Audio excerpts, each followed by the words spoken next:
Getting rid of ingrown toenails at home can be done with some careful steps, and here's how. You're gonna soak your foot. Number one, you start by soaking your foot in warm soapy water for about 15 to 20 minutes, and this softens the skin and the nail. Now, number two, you gently lift the nail. After you soak it, use a clean tool like a cotton swab or tweezers to gently lift the edge of the ingrown nail.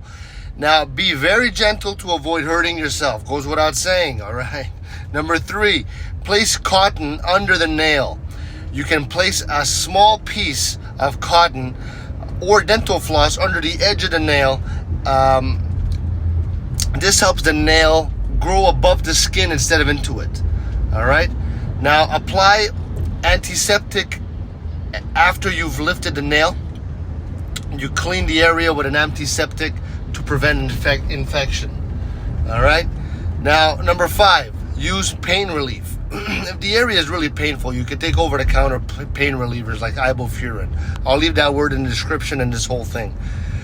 Keep it clean and dry. Wear loose shoes and keep your foot clean and dry to promote the healing process.